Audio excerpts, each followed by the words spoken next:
Joining us from the New York Daily News on the City Hall beat, reporter Chris Sommerfeldt. Thanks a lot for coming on the show, Chris. Appreciate it. All right, so what is going on here? Why is this investigation taking so long? Is it surprising, unusual? This guy is still in his position? It's certainly unusual that he's still in his position. Any other city government official, any other person in the NYPD who would be facing even half of the accusations that Tim Pearson are facing would face some sort of internal disciplinary proceedings, maybe have their duties modified, maybe even be suspended. The fact that the investigation is taking so long is a little bit more of a complicated question.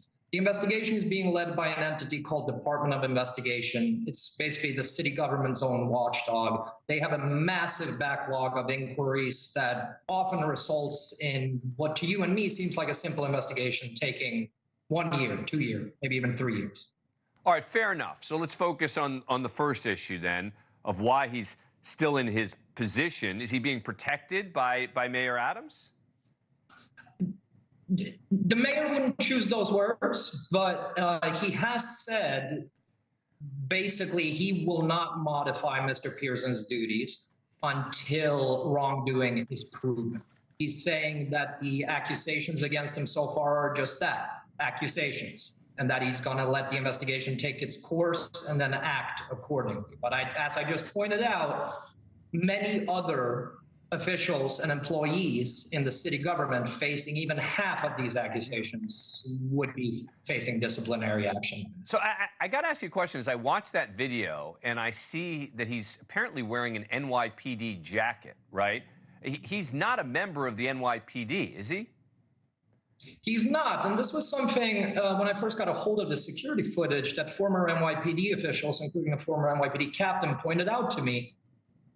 There might not be necessarily a rule against city officials wearing that type of insignia on their back, but it is certainly misleading. You know, he is not, as you pointed out, an NYPD official. He does appear in this footage to be ordering NYPD officers around, which someone who is in civilian status like Tim Pearson is not supposed to be doing. And whether or not that NYPD logo on his back played a factor in that, we don't know for certain, but it certainly looks like it might. And so what is going on with these sexual harassment and retaliation accusations? I guess the mayor has defended him with regard to those. He has, yeah. So there's 4 separate lawsuits at this point, all kind of corroborating each other, filed by members of a special unit that Tim Pearson leads within the city government bureaucracy, staffed by NYPD officers. The lawsuits remain pending.